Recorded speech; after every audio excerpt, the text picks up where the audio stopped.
नमस्कार दोस्तों, आज मैं आपके लिए लेकर आया हूँ 15 ऐसी टिप्स एंड ट्रिक्स जिसको यूटिलाइज करके आप अपने जो रीडिंग का एग्ज़ाम है उसको वेरी इजीली हैंडल कर सकते हैं। ठीक है दोस्तों, लेकिन ये 15 कौन सी टेक्निक्स है इसको जानना बहुत ज़रूरी है। ठीक है, तो क्योंकि ये हर स्टूडेंट का इशू रहता है कि भाई रीडिंग में प्रॉब्लम है। आज से 10-11 साल पहले जब मैं कनाडा गया था स्टडी के लिए, मेरे सामने भी ऐसा ही इशू था कि भाई रीडिंग को कैसे हैंडल किया जाए, टाइम मैनेज कैसे किया जाए, एंड ऑल्सो मनी क्वेश्चंस थे। और anyhow we have done it right. सो आज मैं आपको वही 15 टेक्निक्स देने जा रहा हूँ जिसको यूटिलाइज करके आप लोग भी आइल्स को वेरी इजीली क्लियर कर सकते हैं। ठीक है, उससे पहले दोस्तों, अगर आपने मेरा ये चैनल आइल्स विद अवतार सब्सक्राइब नहीं किया तो इसको सब्सक्राइब कर लीजिए। बेल आइकन को दबाना मत भूलिए, जिससे कि जो भी मेरे न्यू वीडियो जाते रहें उनका नोटिफिकेशन आपके पास आता रहे कि डेली मैं कोई ना कोई वीडियो इसके ऊपर अपलोड करता रहता हूँ।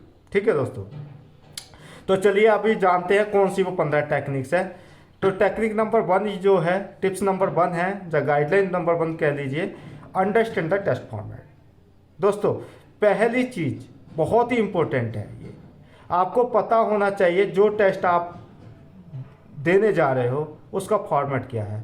आपको पहले उसके लिए थोड़ी टेक्निक्स का पता होना चाहिए, उसके फॉर्मेट का पता होना चाहिए, उसमें क्या आने वाला है, उसमें 3 पैसेज आने वाले हैं उनका, या फिर उसमें आप जनरल ट्रेनिंग में जा रहे हो तो उसमें 5 पैसेज आने वाले हैं। तो आपको उसका पहले से ही पता होना चाहिए, और साइड बाई साइड ये भी पता होना चाहिए उसमें क्वेश्चन कौन कौन से आने वाले हैं। ठीक है, आपको पूरा फॉर्मेट पता होना चाहिए। भाई इसमें क्वेश्चन आएगा, MCQ टाइप का क्वेश्चन आ सकता है, हेडिंग्स का क्वेश्चन आ सकता है, राइट, या फिर आपको ट्रू फॉल्स का क्वेश्चन आ सकता है, या फिर सेंटेंस कंप्लीशन का क्वेश्चन आ सकता है। तो आपको जो भी क्वेश्चन टाइप्स हैं उसका पता होना बहुत ज़रूरी है। Number 2, practice regular. जो भी आपने टेस्ट करना है, अगर उसका एक ही की है, मैं बता देता हूँ, practice practice practice practice makes man perfect, that's all, there is no other mantra. ठीक है, तो आपको क्या करना है, इसको प्रैक्टिस को करना है, और इसके लिए आपको जो ऑफिशियल मटेरियल है उसको यूटिलाइज करना है मैक्सिमम जितना हो सके। उसके अलावा आपके पास पास्ट पेपर्स हो सकते हैं, आपके पास कैम्ब्रिज की बुक्स हो सकती है, IDP की बुक्स हो सकती है, या फिर आपके पास ऑनलाइन रिसोर्स काफ़ी है, राइट। तो आप उसको रीड कर सकते हो। और एक चीज़ का याद रखना, जब हम कहते हैं ना कि प्रैक्टिस करनी है, प्रैक्टिस अंडर एग्जाम कंडीशंस। ठीक है, टाइम मैनेजमेंट करना जरूरी है यहाँ पर। ठीक है, आपको क्या करना है, एक अपना टाइमर लगा लेना है कि भाई ये मैं पैसेज करने जा रहा हूँ, 20 मिनट से अंदर हो जाना चाहिए। Practice like that. अगर बिना प्रैक्टिस के करोगे या बिना टाइमिंग के प्रैक्टिस करोगे तो शायद वो भी आपको फ्रूटफुल ना हो। 3rd, tips number 3, scheme and scan.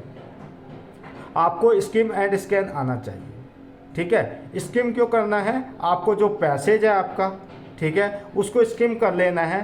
ठीक है, ऊपर का ओवरव्यू ले लेना है कि भाई इस पैसेज के अंदर क्या इंफॉर्मेशन है, क्या डिस्कस किया जा रहा है। दरअसल आपको पता होना चाहिए कि ये पैसेज आ गया, ये पॉल्यूशन से रिलेटेड है, भाई ये एजुकेशन से रिलेटेड है, ये यूनिवर्सिटी से रिलेटेड है, भाई ये कोई भी एनीथिंग कुछ भी हो सकता है, कोई भी टॉपिक हो सकता है, उससे रिलेटेड हो सकता है। आपको स्किम कर लेना है। ठीक है, और फिर उसके बाद आपने क्या करना है, स्कैन करना है। स्कैन क्या करना है, कीवर्ड्स। आपने जो भी कीवर्ड्स हैं उनको टिक कर देना है कि ये कीवर्ड्स है। मे बी उसमें स्पेशली क्या होता है, कोई नंबर्स होता है, ईयर्स होता है, किसी का नेम होता है।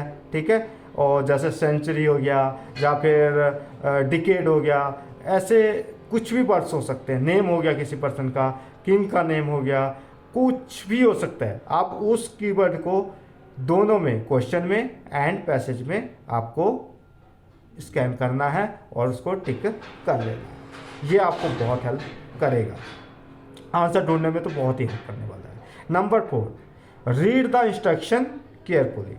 दोस्तों ये बहुत ही इंपॉर्टेंट चीज़ है, मैं अभी आपको बता रहा हूँ। कुछ स्टूडेंट्स क्या करते हैं, वो क्वेश्चन तो कर लेते हैं, ठीक है, लेकिन इंस्ट्रक्शन फॉलो नहीं करते हैं, जिसके कारण क्या होता है कि उनके बैंड सारे जीरो हो जाते हैं, कि किराए पूरी मेहनत जीरो हो जाती है। फॉर एग्जाम्पल मैं देता हूँ, क्वेश्चन में ऊपर लिखा हुआ है ट्रू फॉल्स नॉट गिवन, देखिए, लेकिन स्टूडेंट क्या करके आ जाते हैं, यस नो नॉट गिवन। अब क्या हुआ, नॉट गिवन तो चलो सेम था, वो तो सही हो जाएगा अगर सही किया है तो, लेकिन जो ट्रू फॉल्स की जगह यस नो लिख दिया है वो आपका गलत हो गया। क्यों? क्योंकि आपने इंस्ट्रक्शन ही रीड नहीं किया है, राइट। तो इंस्ट्रक्शन रीड करना बहुत ज़रूरी है।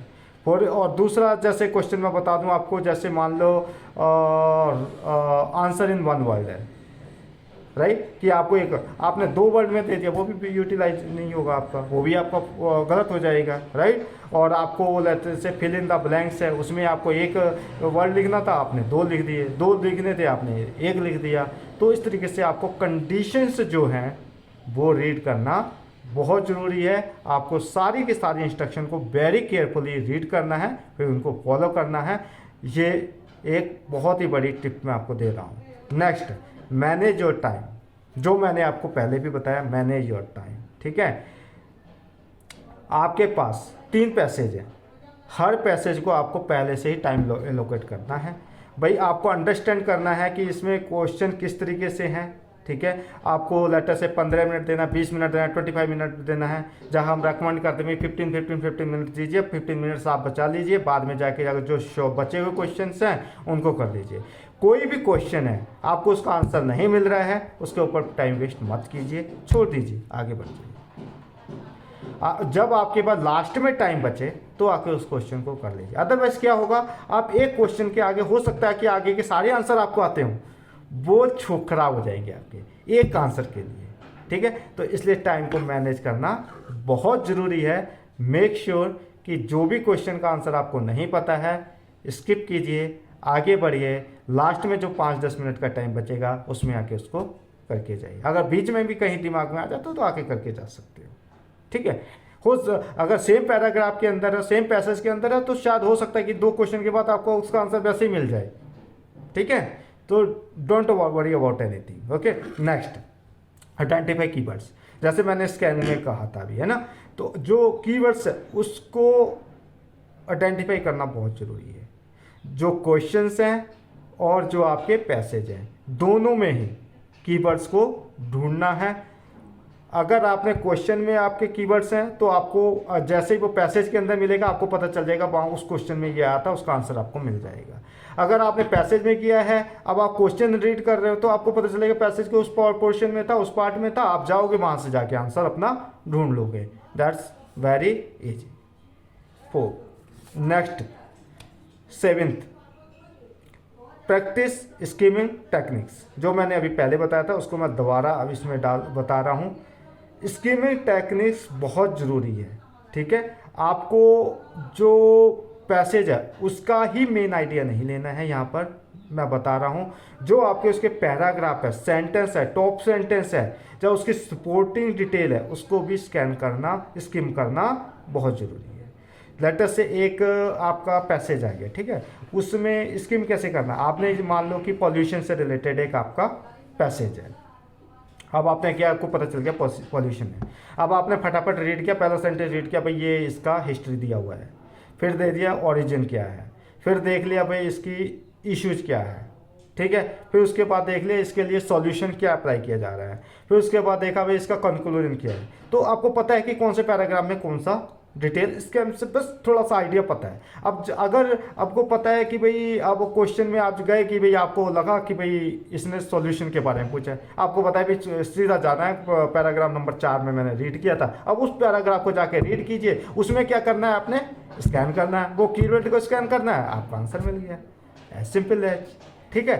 अब जो नेक्स्ट है 8 नंबर, टिप्स नंबर 8, ठीक है, प्रैक्टिस पैराफ्रेजिंग। पैराफ्रेजिंग करना भी बहुत इंपॉर्टेंट है दोस्तों, मैं बता रहा हूं। जो आपका क्वेश्चन है, ठीक है, कई बार ऐसा होता है एक कोई वर्ड लिखा होता है पैसेज के अंदर, ठीक है, उसके सिनोनिमस का उसका कोई सिनोनिमस होगा और उसको पैराफ्रेज करके क्वेश्चन बना दिया जाएगा। ठीक है, तो आपको पता होना चाहिए, वो आइडेंटिफाई करना आना चाहिए कि अगर कोई भी वर्ड है उसको पैराफ्रेज किया जा रहा है तो आपको उसको आइडेंटिफाई करना है, तो आपका आंसर वहीं पर मिल जाएगा फॉर श्योर। ठीक है, और ये आपको राइट आंसर ढूंढने में बहुत हेल्प करने वाला है। 9th tip number 9, eliminate wrong answer. ठीक है, जो गलत आंसर है, एमसीक्यू क्वेश्चन की मैं बात कर रहा हूं, जो गलत आंसर है उनको एलिमिनेट करना आपको आना चाहिए। फॉर एग्जाम्पल, एक क्वेश्चन है उसके अंदर 4 आपके चॉइस दिए हुए हैं। ठीक है, उसमें आपको पता है एक ही सही है। अब आपने क्या करना है, आपको एक दो तो एकदम से मिल जाएंगे जो कि नहीं होंगे। ठीक है, जो है उसको ढूंढना जितना इम्पोर्टेंट है, और जो नहीं है उसको ढूंढना भी उतना ही इम्पोर्टेंट है। क्यों? 4 चॉइस थे, आपने 2 तो इमीडिएटली कट मार दिया, 2 रह गए, 2 में से ही आंसर ढूंढना रहेगा ना। 4 चॉइस में से आपके 50% चांस हो गए हैं अब सही होने के। इवन अगर आप गैस भी लगाओगे तो आपके चांसेस बहुत ज़्यादा 50% चांस हो जाते हैं राइट होने के। तो इसलिए एलिमिनेट करना आना आपको ज़रूरी आना चाहिए। ठीक है, ये डेफिनेटली आपकी हेल्प करने वाला है। Number 10, tip number 10, be aware of negative words. दोस्तों, ये एक ऐसा टेक्निक है जो आपको कंफ्यूज करता है एग्जाम के अंदर। आप पढ़ोगे, स्पेशली यस नो वालों में तो स्पेशली आता है ये। ठीक है, यस नो और ट्रू फॉल्स जो आते हैं, क्या होगा, क्वेश्चन लिखा हुआ होगा, उसमें कहीं नॉट यूज कर दिया जाएगा, कहीं नॉट यूज कर दिया, कहीं नेवर कर दिया जाएगा, कुछ भी एटसेट्रा, कुछ भी ना कुछ भी कर दिया जाएगा। ठीक है, और जब आप क्वेश्चन को पढ़ोगे, ज़्यादा क्वेश्चन में ऐसा होगा यूज किया हुआ होगा, जहाँ पर वहाँ पर होगा कोई ना कोई ऐसा वर्ड जरूर यूटिलाइज किया होगा जो कि आपके स्टेटमेंट का फुल्ली मीनिंग चेंज कर देता है। राइट, तो आपको क्या करना है, इन जो भी फिलर्स हैं ऐसे, उनको ध्यान में रखना है कि कहीं नोट ना लगा हो, कहीं नोर ना लगा हो, नन ना लगा हो, नेवर ना लगा हो। तो अगर आपने ये ढूंढ लिया तो डेफिनेटली ये आपको बहुत ज़्यादा हेल्प करेगा इस तरीके के क्वेश्चन को सॉल्व करने के लिए। अदरवाइज अगर आपने इसके ऊपर ध्यान नहीं दिया, पूरा मीनिंग चेंज हो जाएगा। आप सोचोगे आंसर ये है और आप सही को गलत, गलत को सही करके आ जाए। इसके बाद टिप नंबर 11, गेस वाइसली। दोस्तों, अगर आपको क्वेश्चन का आंसर नहीं पता चल रहा है, बहुत एफर्ट के बाद भी आपको लग रहा है नहीं यार अब नहीं है, अपना कुछ दिमाग लगाइए, कुछ एजुकेटेड गेस लगा दीजिए। ठीक है, मैं क्यों बोल रहा हूँ ये लगाने के लिए, क्योंकि आयल्स के अंदर कोई ऐसा पेनल्टी नहीं है अगर आपका रॉन्ग क्वेश्चन हो जाता है। इनकरेक्ट आंसर्स के लिए कोई पेनल्टी नहीं है, इसलिए आपको सारे के सारे क्वेश्चन का आंसर करना चाहिए। ठीक है, तो अगर आपको नहीं पता चल रहा है तो कुछ भी लिख कर आ जाइए, कुछ भी, लेकिन एजुकेटेड, ये नहीं कि कुछ भी लिख दिया तो मतलब कुछ भी, एजुकेटेड गेस लगाना है जो कि सही होने के चांसेस कोई हो। ऐसा होता है कि बहुत बार सही हो जाता है। ठीक है, जैसे स्पेशली लाइक एमसीक्यू है, चांसेस है, कोई लिखना तो है नहीं भाई, 2 ऑप्शन बचे, 2 एलिमिनेट कर दिए तो 1 कर दिया, हो गया सही। यस नो और नॉट गिवन में ठीक है, नहीं है, एक आध तो पता चल ही जाता है कि यस तो नहीं है, तो नो फॉल्स और नॉट गिवन में 1 देना है, चलो ठीक है लगा दो। ठीक है, तो अगर आपको नहीं पता चल रहा है तो, लेकिन उसकी भी टेक्निक्स हैं, वो टेक्निक्स मैं आपको दूसरे वीडियो में बताऊंगा। Next, practice with variety, tip number 12। ठीक है, प्रैक्टिस विद वैरायटी। दोस्तों, आपको जहाँ से मटेरियल मिलता है, ठीक है, चाहे वो आपको कोई एकेडमिक जर्नल्स हो, चाहे न्यूज़पेपर हो, चाहे मैगजीन हो, या कोई भी ऑनलाइन आर्टिकल्स हो सकता है, इसको रीड करना है। Definitely it is going to help you to comprehense your reading skills. ठीक है दोस्तों, रीडिंग करनी है, केवल इसलिए नहीं कि केवल वो रीडिंग के लिए है। जब आप इसको रीड करोगे आपको अपनी स्पीकिंग में भी बेनिफिट मिलने वाला है, और जो राइटिंग स्किल्स है उसके लिए भी आपकी वोकैबुलरी रेडी हो जाएगी। तो आपको आपसे जितना रीड किया जा सकता है, चाहे वो ऑनलाइन हो, कहीं से भी, मैंने बताया जैसे, आप उसको रीड कीजिए, डेली एक पैसेज कीजिए। उसमें आपको बहुत सारे ऐसे न्यू वर्ड्स मिलेंगे जो आपने कभी नहीं सुने होंगे जी। तो उन वर्ड्स को जाके आप अपने गूगल पे सर्च कर लीजिए, आपको आंसर मिल जाएगा। चाहे डिक्शनरी है तो डिक्शनरी में देख सकते हो, ठीक है। तो वेरी सिंपल है। तो इन वर्ड्स को आपने डेली पढ़ना, एक पैराग्राफ डेली पढ़ लीजिए, 1 मंथ के अंदर आपका हैबिट हो जाएगा। और डेफिनेटली उसके बाद आप कुछ भी 1 मंथ के अंदर आपको बहुत सारे वर्ड्स मिल जाएंगे, ठीक है।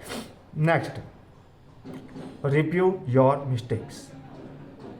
Tip number 30, review your mistakes.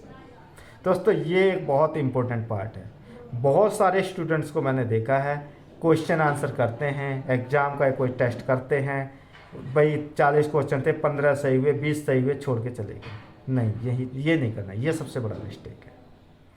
20 सही हो गए वो तो ठीक है, अगर वो 20 सही हुए हैं, वो क्यों सही हुए हैं, अगर आप उसके ऊपर श्योर नहीं हो तो वो भी चेक करो, और जो गलत हुए हैं उनका क्या आंसर है, ठीक है। जो उनके सही आंसर हैं उसको जस्टिफाई करने की कोशिश करो, उसको लर्न करो पहले। चाहे उसके ऊपर 1 डे स्पेंड करो, 2 डे स्पेंड करो, 3 डे स्पेंड करो उसी एग्जाम के ऊपर, पेपर के। जब उससे आपको सारी की सारी लर्निंग मिल जाए, then move to the second. ये एक बहुत इंपॉर्टेंट पार्ट है। जब तक आप उससे लर्न ही नहीं करोगे, आपने सीखा क्या है? कुछ भी नहीं। आप करते रहोगे एग्जाम, बस आते रहे, कुछ भी नहीं होने वाला है। करोगे क्या? कुछ नहीं कर पाओगे। तो बेटर यही मैं आपको बताऊंगा, जो भी आप एग्जाम करना, उससे कुछ ना कुछ लर्न करना है, उसको रिव्यू करना है। आपने जस्टिफाई, जब तक सेटिस्फाई नहीं होते हैं, don't move to the next exam के तरफ। नो, कोई भी आपने दूसरा टेस्ट करने की भी अभी जरूरत नहीं है। Tip number 14, build your vocabulary. जैसे मैंने पहले भी बताया, आपने रीड करने हैं, न्यूज़पेपर रीड करने, जो भी करना है। एटलीस्ट आपने क्या करना है कि आपको सिंपल सा बताते हैं, तो कोई भी एक सब्जेक्ट ले लीजिए, है ना। तो उस सब्जेक्ट को लेकर आपने क्या करना है कि भाई उससे रिलेटेड 10, 15, 20 जो भी वर्ड है, that's more than enough, I am telling you. 15, 20 जो भी जनरल वर्ड्स हैं उनको लर्न कर दीजिए। एक दिन में इतना ही लर्न कीजिए, ज़्यादा भी मत कीजिए, कंफ्यूज हो जाओ, है ना। तो आप करोगे तो 1 महीने के अंदर आपके पास ऑलमोस्ट 500-600 न्यू वर्ड्स आ जाएगा, जो कि मोर देन इनफ है तुम्हारे लिए, मैं बता रहा हूँ। 2-3 महीने प्रैक्टिस कर लिया तो थाउजेंड्स के हिसाब से हो जाएंगे। तो सोच लीजिए आप, ठीक है। ज़्यादा अपने ऊपर प्रेशर नहीं डालना है। किसी भी एक सब्जेक्ट को लेकर आपने करना है, वो आपको वोकैबुलरी बिल्ड करने में बहुत हेल्प करने वाला है, ठीक है। अब जो लास्ट है, last but not least, I am telling you, stay calm and focused during the exam, ठीक है। दोस्तों जब आप एग्जाम में बैठे होते हो, उससे बहुत ही फोकस्ड रहना है, ठीक है। क्योंकि अपने ऊपर आपको प्रेशर नहीं लेना है उस समय। अगर आपने प्रेशर ले लिया तो आप फिर दोबारा वही सेम सिचुएशन में आने वाले हो। भाई 5 मिनट ले गया, अब मैं क्या करूँ? नहीं, छोड़ो, 5 मिनट रह गया तो आपने 40 के 40 तो नहीं करने ना, उनमें से करने कितने हैं? आपको कितना चाहिए? 24 चाहिए, 27 चाहिए, जो भी चाहिए, 30 चाहिए, जो भी मैक्सिमम, राइट। इतने सेविंग के लगभग आपकी रिक्वायरमेंट होती है स्टूडेंट्स की, राइट। तो आपको क्या करना है, ठीक है, अपना स्ट्रेस को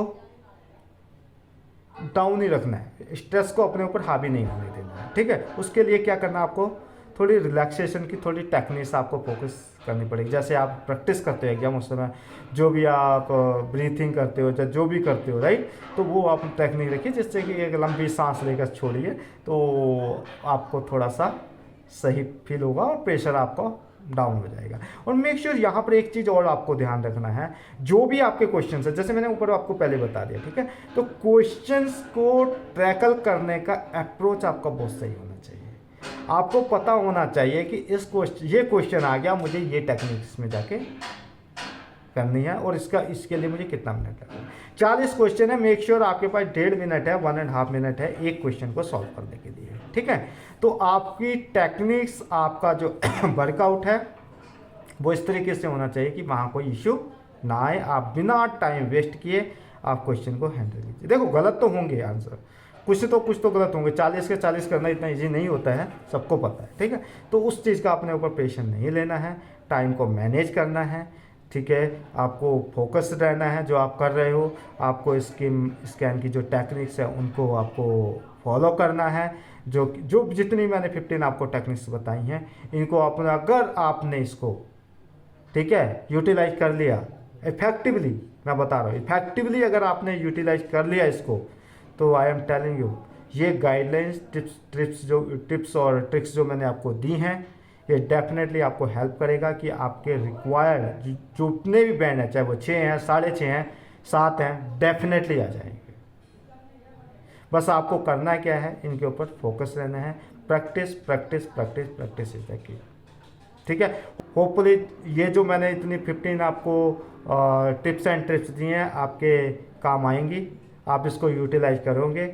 आपको ये वीडियो कैसी लगी प्लीज़ कमेंट बॉक्स में जाकर जरूर बताएं। और हाँ, मेरा ये चैनल जरूर आप सब्सक्राइब कर लीजिए। मैं डेली कुछ ना कुछ वीडियो जिसके ऊपर डालता रहता हूँ, इसलिए बेल आइकॉन को जरूर दबा दीजिए, जिससे कि आपके पास नोटिफिकेशन आता रहे, भाई आज आइए आगे। 5-10 मिनट आपको स्पेंड करने से कुछ नहीं जा रहा है। आपको टेक्निक्स नहीं मिलती हैं, न्यू कैसे क्वेश्चंस को हैंडल करना है, प्रेशर को कैसे हैंडल करना है, और रीडिंग कैसे करना, राइटिंग कैसे, लिसनिंग कैसे, ऑल टेक्निक्स हम आपको यहाँ पर बताते रहेंगे। आप इसको चैनल को सब्सक्राइब कर लीजिए। और अगर आपका कोई क्वेश्चन है तो वो भी मुझे कमेंट बॉक्स में दे दीजिए, बता दीजिए, मैं आपको उसको आंसर डेफिनेटली उसके ऊपर कोई वीडियो दे दूँ अगर ज़रूरत है तो, और अदरवाइज उसका आंसर आपको कमेंट बॉक्स में ही दे दूँगा, ठीक है। तो अपने फ्रेंड्स के साथ जरूर शेयर कर दीजिए वीडियो को, और चैनल को सब्सक्राइब कर लीजिए। नेक्स्ट वीडियो तक के लिए बाय बाय, थैंक यू।